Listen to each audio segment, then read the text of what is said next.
வணக்கம் ஜோதிட அன்பர்களே. தமிழ் புத்தாண்டு குரோதி வருட நட்சத்திர பலங்கள்.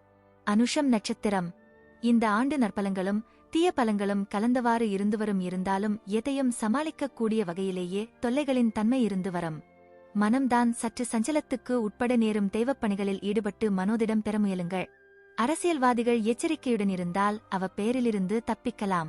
குடும்பத்தில் சில பிரச்சினைகள் தோன்றலாம், சாமர்த்தியமாக அவற்றை சமாளிக்க வேண்டியிருக்கும். பொருளாதார நிலையில் சரிவு ஏற்பட இடமில்லை. அன்றாட வாழ்வு நலமுடன் நிகழத்தடையிருக்காது. தொழிலிலோ வியாபாரத்திலோ புது முயற்சிகளில் ஈடுபட வேண்டாம். வியாபாரிகளுக்கு ஏதேனும் வில்லங்கம் ஏற்படலாம், கவனமுடன் இருப்பது அவசியம். உடல் நலம் பாதிக்கப்படாமல் இருக்கும் உத்தியோகத்தில் உள்ளோர் மிக்க பொறுப்புடன் பணியாற்ற வேண்டிய நேரம் இது. இல்லையேல் பழிச்சொல் வர நேரலாம். பெரியோர் சகவாசத்தை விரும்பிப் பெறுங்கள். தெய்வப்பணி தருமப்பணிகளில் ஈடுபட்டு வாருங்கள், தொல்லை குறையும்.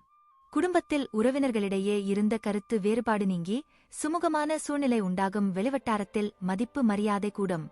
குடும்பத்துக்கு தேவையான பொருட்களை வாங்கி மகிழ்வீர்கள்.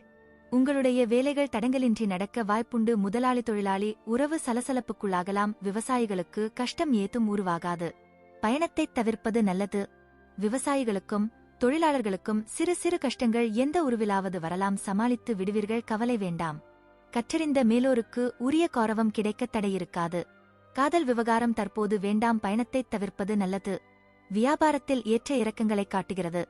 சக போட்டியாளர்களின் மறைமுக எதிர்ப்புகளை முறியடிப்பீர்கள். பங்குதாரர்களுடன் இணக்கமான சூழ்நிலை ஏற்படும். ஆனாலும் வியாபாரத்தை விரிவுபடுத்தவோ அல்லது புதிய முதலீடு செய்வதையோ கண்டிப்பாக தவிர்க்கவும்.